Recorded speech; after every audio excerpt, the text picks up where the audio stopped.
Hello everybody and welcome along to a brand new episode of the Supercup show here on SimNews.TV, where we look at all the goings on in the GPVWC Supercup on the previous round and talk about it and discuss in detail what exactly is going on in that particular series. So in case you didn't know, Supercup, the middle rung of the career ladder at the GPVWC, above Formula Challenge, below Super League, and really is one of the proving grounds for the champions of tomorrow, really. If you're going to find Supercup talent, or any talent really, that could go and find themselves in Super League, you're going to do it here. I'm Josh Randerson and I'll be looking at the action, of course, today, but I'm joined by an panellist. It's none other than the head of the Disciplinary Committee for Supercup, Sam Jones. Yes, hello guys. Good evening, Josh, and taking a couple of rounds, but good to be finally here alongside you.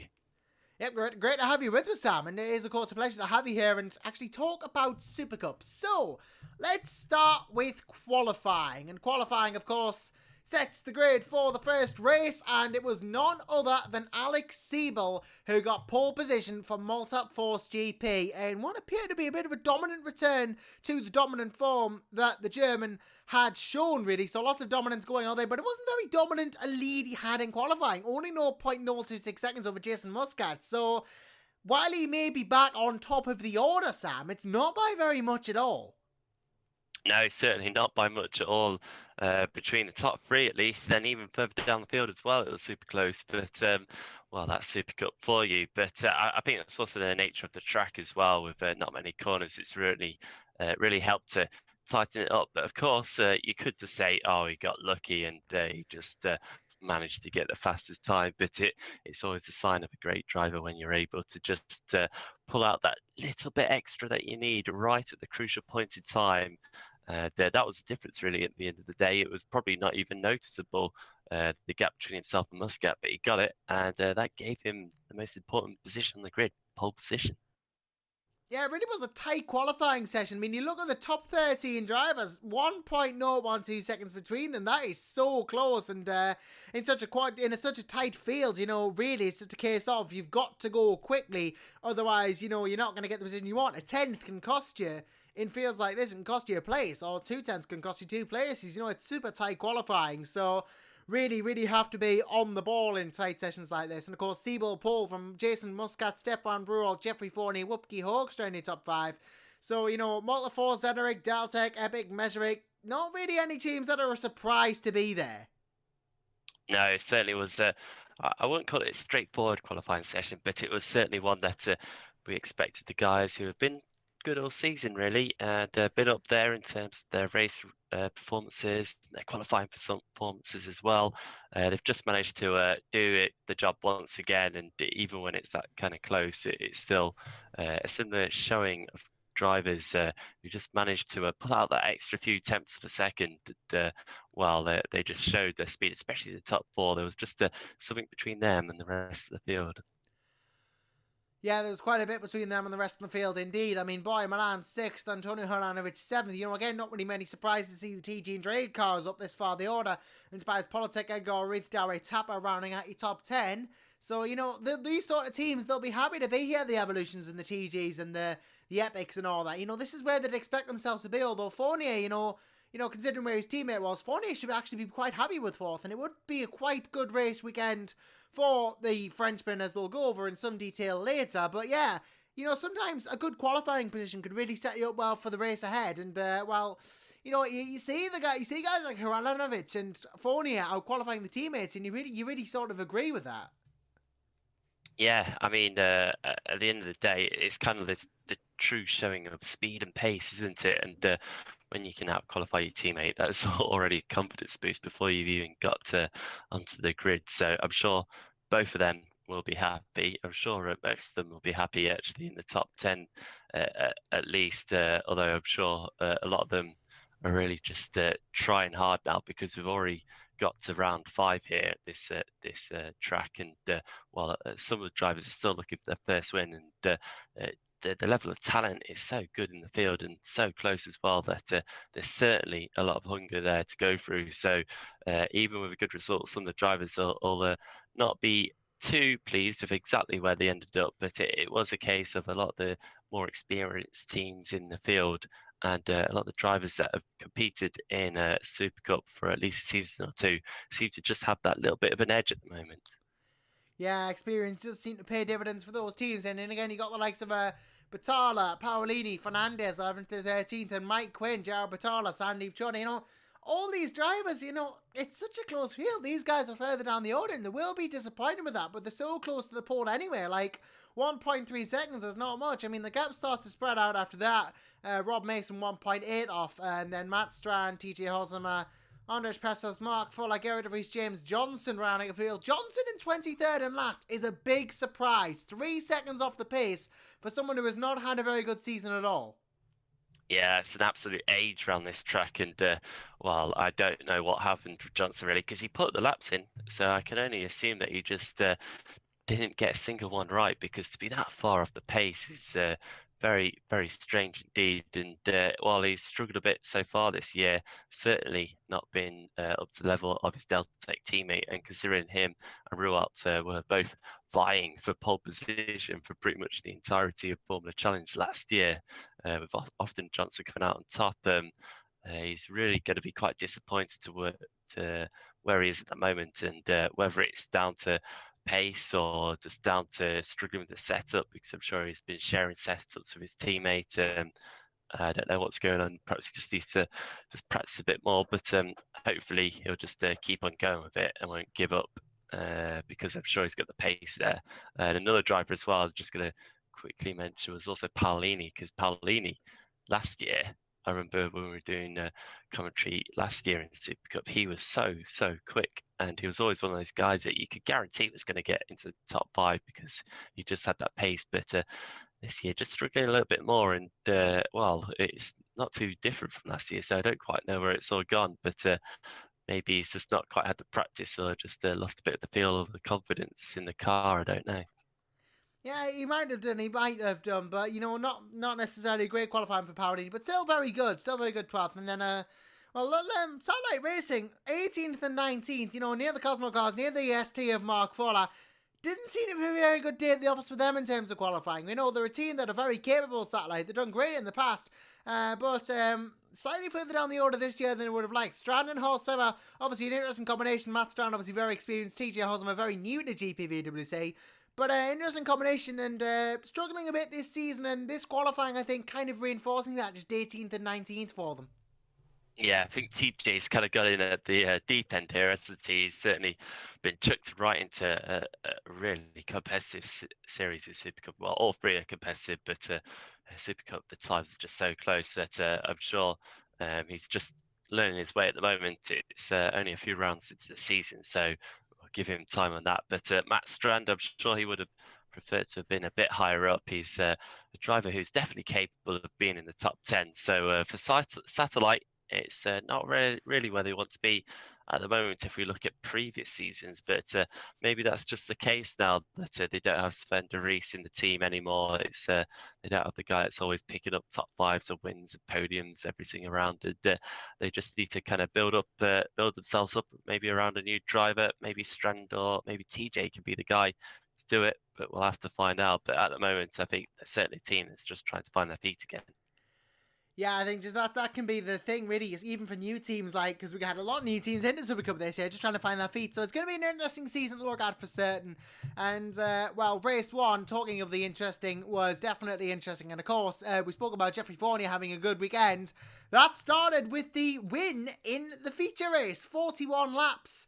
Won by the Frenchman. It's not even like it was a close one. Well, it was close, 1.8 seconds in the end, but he really did earn it.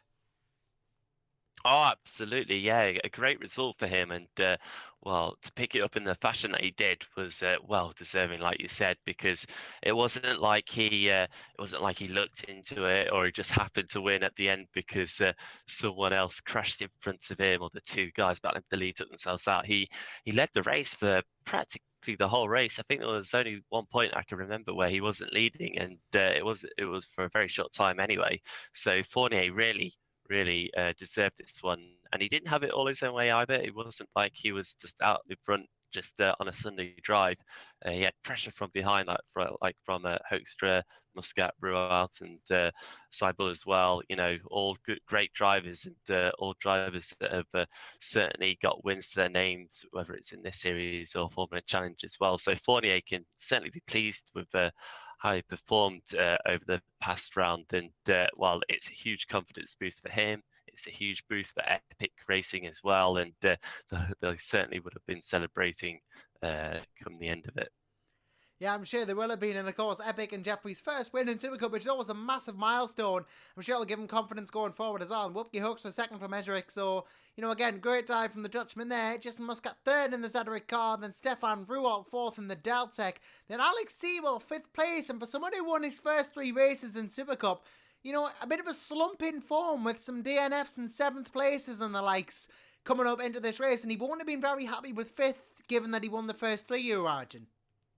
Yeah, he really came into it and just took the whole championship by storm a little bit. Absolutely dominating Russia and carrying that on in China as well. Some fantastic results, and just pole vaulted himself straight up the leaderboard after having the handicap of missing the first round in Melbourne. So he did a fantastic job, but then it all seemed to go away a little bit. He of course didn't finish the first race of Spain, the last round out in round 4, and of course after that just meant that he was starting so far down the grid in race 2, which is always the shorter race without the pit stop. It just meant that he had to really battle his way through the cars. He picked up a 6th, and to get a 5th here again, it's a bit kind of going back onto the right track, but certainly probably would have wanted a little bit more from his starting position on the grid as well. So a result is a result, and it's points on the board for him. But I'm sure if you asked him after the race, he might have just been a touch disappointed, especially since he started 3rd. Yeah, he did, although, you got the likes of Batal as well to climb 4 places to get into 6th. He'll have been very happy with that. Anatoly Hranovic 7th for Drag Racing. And Dino Paolini, Daria Tapper, Tobias Politic rounding out the field. And Paolini and Tapper had penalties to serve in the previous round, so they had a bit of a job to do, and job they did, because they ended up 8th and 9th, climbing 15 and 13 places respectively. Yeah, absolutely. We had 5 drivers actually following Valencia, who picked up penalties from qualifying effectively for cutting the track or exceeding the track limits. That's when 3 or more wheels go over the white line. And at any point in qualifying that you do that on your hot lap, that's a big no-no. And that just meant that they had to take a penalty, and they had to start from the back of the grid for this round. And it's their own doing at the end of the day. The rules are there, and everyone knows the rules by now. So they took the penalty. There's no real question about it, and they just got their heads down, and they both did a fantastic job really to carve their way through the field, because after something like that, you're looking at what can I do, how can I improve, and getting into the top 10 is a fine result over a fairly long race distance, but a difficult one. And it's not the easiest of tracks to overtake on lots of long straights, but you still have to set the guy up ahead of you before the corner and gain all the momentum as well. So for Paolini and Tapper, I'm sure maybe they didn't like the penalty to begin with, but I'm sure they would have been pleased with their efforts come the end of it. Yeah, and I'm sure, even a top 10 would have been great, never mind the climb that they got. So, very impressive stuff from Paolini Tapper. Then looking behind the top 10, got Milan, Reith, Jordan, Choda, Batala, Sandeep finishing 15th as well. Behind Gerard Batala, only a point for him. Must have found Supercup a bit more challenging this year, because he's done Supercup before. And he's had some experience in R-Factor 1. But R-Factor 2 perhaps proving a little bit of a different, really, playing field for the Indian. But I'm sure, some more good results will come as he acclimatises to it. Great to have him back in GPVWC, of course. And, of course, then looking behind the points, you've got Rob Mason, Dominic Foster, James Johnson, Mark Fuller. The final finisher, of course, in that ST car.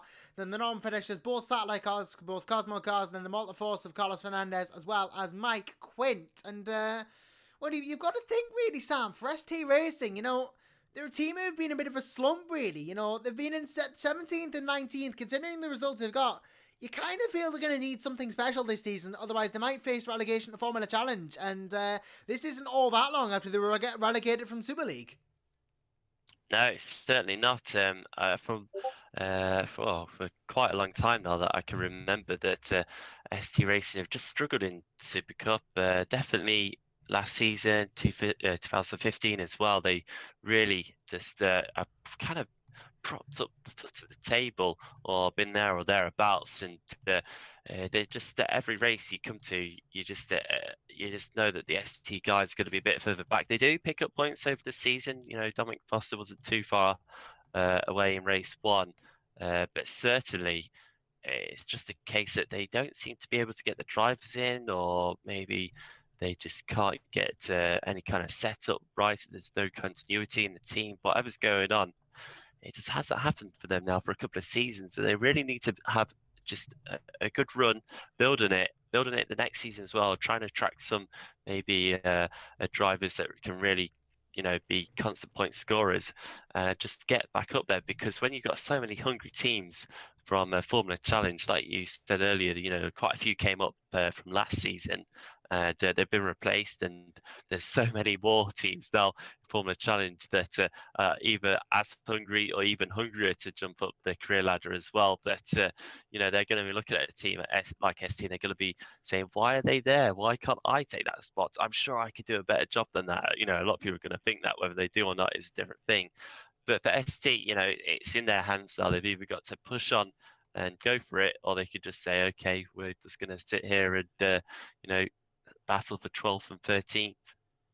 Yeah, I guess the code, and you know, I see to be around the new teams as well, kind of hurts the case, because you know you might expect a new team like the likes of Haynes, the likes of Cosmo, the likes of, you know, perhaps, you know, those sort of teams have just come in. You might expect them to have a bit of a time to acclimatise to it. You know, for ST, you'd imagine by now, really, you know, they've got to do it this year. But you know, hopefully we'll see them improve and get back up the order, of course. And well, if race 1 was interesting, race 2 is going to be an even more interesting, if not controversial race, because, well, the winner was Alex Siebel, so that, you know, really making a statement, Siebel, you know, he's like, right, people are doubting me because I've not had the wins, I'm going to throw a win in there, I'm going to prove that I am just as dominant as I was, and it was the second, the gap to Stefan Ruolt, but Ruolt's race, not without controversy, he had a run in with none other than then race leader Edward Batala. And Batala dropped massively down the order. 11 places was his final finishing position. He dropped down quite a bit, and you saw the incident, Sam Jones. So,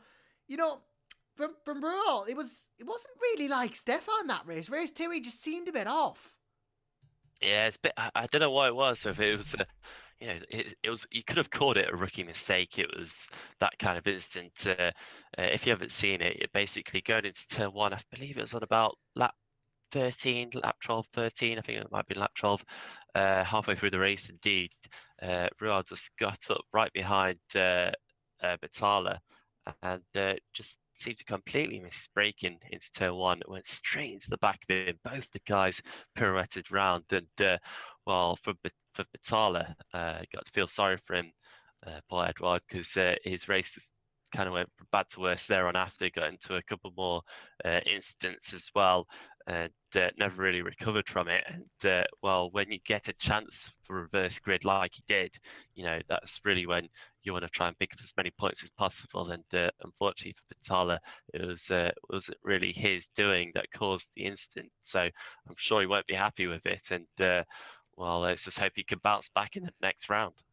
He's proven, though, that he has the pace to be at the front, which is exactly what he needed to do. And, well, of course, you know, for Edward finishing behind his brother Gerard, you know, starting second, he's proven that he can definitely take the lead off a reverse grid. So, you know, for him at least, the confidence is going to be there now, you think. You know, he knows he can do it, even if it didn't go to plan. And, of course, Ruolt second, although at the time of recording this show, you know, the results are still unofficial in Supercup, and of course the DC decide on them and make them official as soon as they can. Of course, Sam Jones is the head of DC for Supercup, will be working on these results and getting them official as soon as he can. So they may change if Ruolt is applied a penalty, but obviously for now at least, he is in second place from Wupke Hoekstra in third. So a very solid evening again from the Dutchman. You know, Wupke is really proving himself to be one of the top drivers in the Supercup this year. Jeffrey Fournier, 4th to add to his win, so a great weekend for him as well. Then Dino Paolini in 5th place, Antonio Halanovic 6th, then Ruiz, Milan, Muscat, Politek rounding out your top 10. So again, not really anything massively surprising there apart from the incidents with Rualt in them, but overall for Wupke Hoekstra and Jeffrey Fournier, very, very, very solid evenings. Yeah, both of them had a great points haul, and well, that's exactly what they need at this time of the season. I'm sure for Royal, he'll be.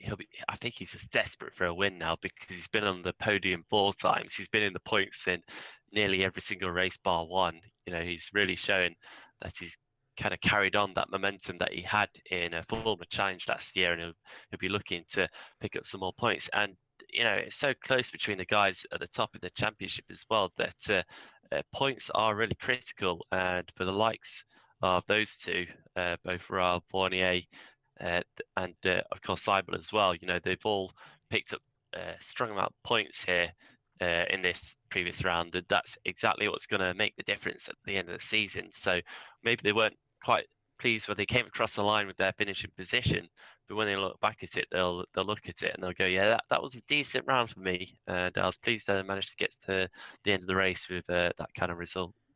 Yeah, I'm sure they'll be very happy with where they finished as well. So, there's always that, and I'm sure they'll be very happy with the results they've got in a solid evening. And looking further down the field, you've got the likes of Choda, 11, so a better second race for Sandy. But again, good to see him in the slightly higher echelons of the points there than the brothers Batala, of course, 12th and 13th, Gerard from Edward. Then Matt Strand in the points, good to see him there again, 14th place for him from Rob Mason scoring a point for Epic Racing, so proving again he's a reliable driver, definitely solid signing. Then Dominic Foster in the ST, then Gerrit de Vries and Andres Pasov, so both Cosmo cars, 17th and 18th. Again, when they get to the end of races, they're proving that they're within contention of the points, so very solid. And and Gerrit has scored points for the team this season, so proving that the stability approach can work. Yeah, I think for any new team that's come into Supercup this season, and like I said, there's been plenty of them. The first thing you need to do is you need to get a couple of drivers who are going to turn up to the races, and then you just got to hope that they actually have the attitude to get into the end of the race and not messing around and not having a crash or a spin and then just going, oh, that's it, I give up, and quitting and everything like that. They both done their job of finishing at least and just hoping that they get into the points. It didn't happen for this round, this time around, but in the past they picked up points, and that's been the main thing really, and that just means that actually if they could continue with that, it's going to help them. It's not easy. It's not easy starting off. It can be daunting, and you could think, well, look at that. Look at these amazing drivers. It's so competitive. I'm never going to be able to compete. But I think just sticking with it is the thing to go with now. And I'm sure De Vries, he'll be very happy with that result. And again, with other results that he's had during the season as well, it's not been bad.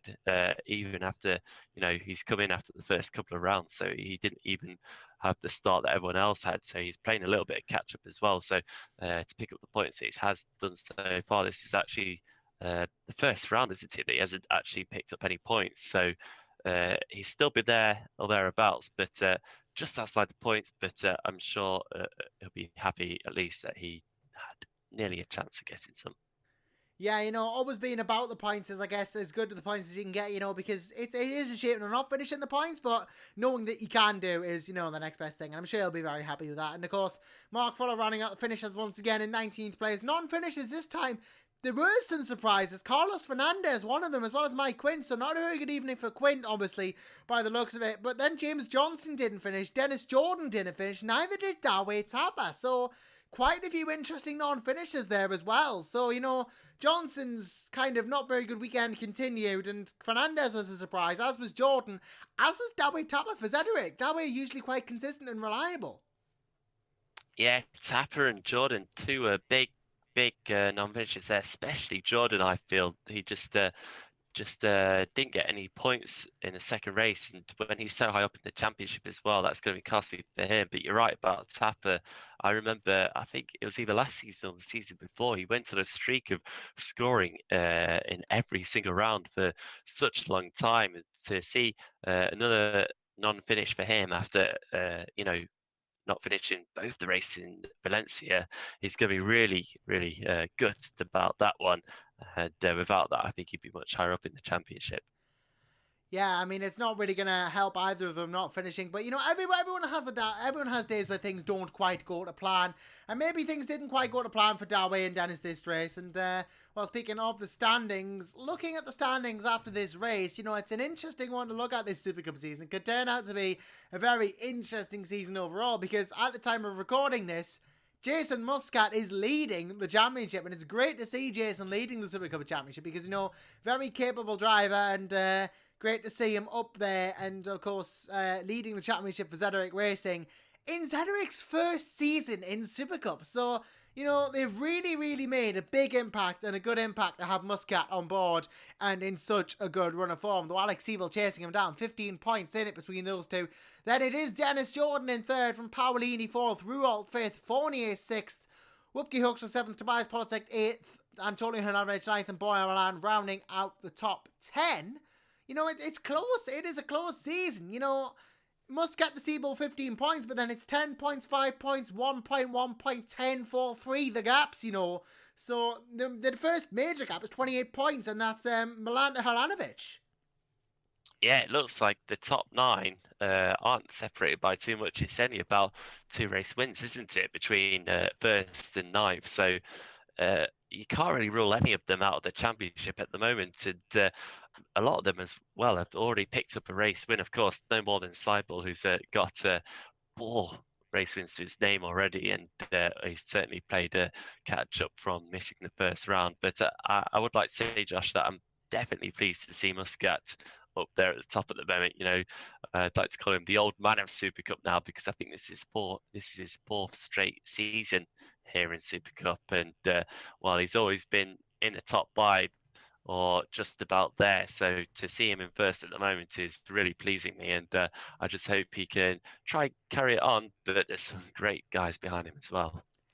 Yeah, it really is, good to see him there. And, it's always been there or thereabouts, as you say, but it's great to see him finally leading a championship, Jason Muscat. And further down the order, of course, got like Boy Milan 10th, Edgar Reith 11th, Dawe Taba, then Batala, the Batala brothers rather, Edward, then Gerard 13th to 14th, Matt Strand 15th, then some of the drivers who haven't quite completed all the rounds. You've got the likes of Wright Kilk and Sandeep Chorda, Rob Mason, Wesley Stefano. So it's good to see these guys in positions as they are, and even the guys further down, they're trying, the likes of Michael Barnard, Carlos Fernandez, James Johnson, James Johnson, we talked about, hasn't had a great season, he's only scored 5 points so far. Then, of course, you got the likes of Ryan Walker, Andres Pestovs, Alexander Van der Waard, these stand-in drivers and drivers who haven't quite had a good season. I think the driver who's been doing the most racing and is the furthest down is Mark Fuller, having only scored the solitary point so far this season. So, a lot of drivers in a lot of places at the moment. And, teams-wise, Evolution leading, but only by a single point from Mezerick. And then it's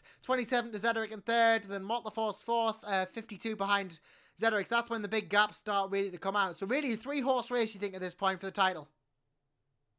Yeah, in terms of constructors, it's looking that way already, isn't it? It's certainly been a bit of a gap between the top 3 and the rest, but typically that does seem to happen in Super Cup, although usually I find it's only 2 teams that are really battling it out for the title. So to see 3 of them, Evolution, Mezerick and Zederick, all right there at the moment, it's really, really good one to see. And of course, if you actually look at the results yourself, you'll notice that those 3 teams have all only used 2 drivers so far this season. So it's showing that they've got a bit of consistency there. They're all the drivers are committed to every single round, and of course they must be putting in the laps in each of the 2-week breaks between the races as well, because they've certainly been performing very, very well indeed. And I think that's really where maybe some teams that haven't quite got the same amount of points have just struggled a bit. They've either got one driver that's doing really well and maybe another driver that's just trying to get going, or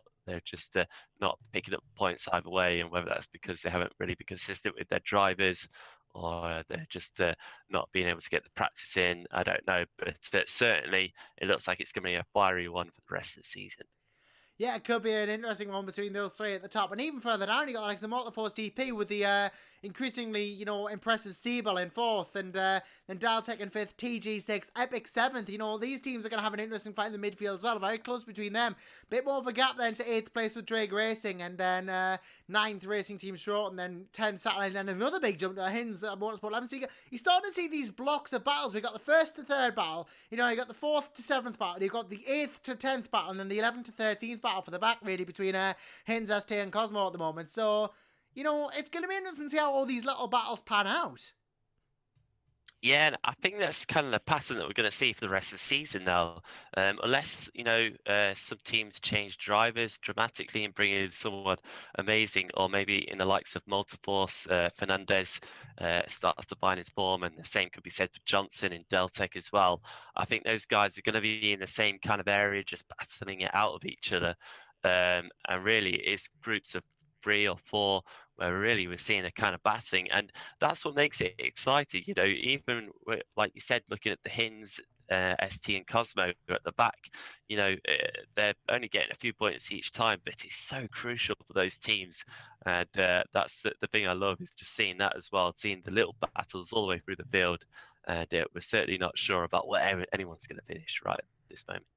Yeah, no one really knows where anything's going to happen to this year. It's going to be interesting to see really how this ultimately pans out. So I guess really, it's going to be a case of watching the season and finding out where everybody finishes, because got all these interesting little battles. And of course, the next race in the season is none other than the legendary mighty Monaco circuit. So that's going to throw spanners in the works as well, because it's Monaco. Very difficult to get it past, and so qualifying is going to be super important.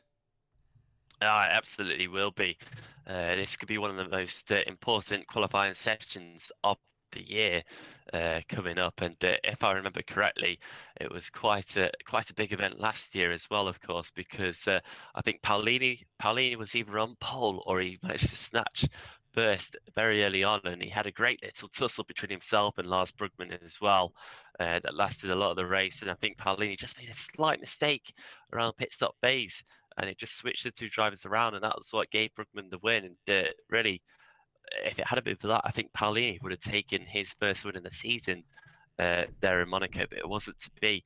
And I can expect to see something similar happen once again, because these guys are just so close together right now. This is a really competitive field. Yeah, you are not going to want to miss Monaco. If there's ever going to be a spanner in the works thrown in, it's going to be there. It's going to be interesting to see how it's going to go. I mean, it is the most unpredictable race on the calendar. If it's ever going to happen, it's going to happen here. And, well, you'll just have to tune in to find out next week what happens at Monaco for Supercup and the rest of the career ladder, of course. But, thinking of Monaco is always a good way to end any show, I think. And, it's going to be how we end the Supercup show tonight. So, I'd like to thank Sam Jones, of course, for joining me, and for you to listening to the show. And as we've been saying for the last minutes, don't miss Monaco next week. You'd be mad to. It's always one of the most entertaining races on the calendar, and not without reason. But until then, I've been Josh Randerton, and from me and everyone at SimNews.TV, it is a very warm goodbye.